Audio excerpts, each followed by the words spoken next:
The dozens of animals here at the Bridge Sanctuary are pretty much ready to go for the next couple of days. Now, today's prep process involved getting water, food, heat lamps, and of course, blankets for horses like Atticus. Go on, go eat your hay out there. There's much more hay out there. Margaret Ransom isn't taking any chances with a winter storm. Wet to cold is 3 times more dangerous to horses specifically than just cold weather. It's not just horses she's got to keep warm. Her farm animal sanctuary has a growing roster. I have 8 goats, grown-ups. I have now 9 baby goats. I have 5 horses, 2 ponies, and 3 donkeys. Rain, ice, freezing temps, it's nothing new for Ransom and company. But memories of last February are still fresh. So we didn't have any power. Everything was freezing.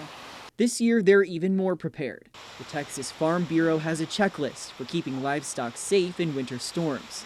Extra food, fresh water, indoor shelter, good ventilation. Ransom has all the boxes checked.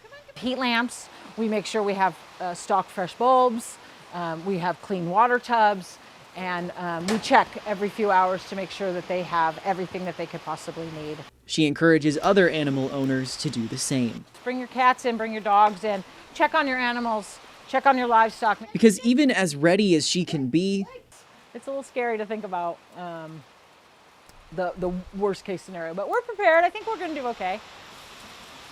The sanctuary says if you need any help or advice for prepping your animals the next few days, you can feel free to reach out.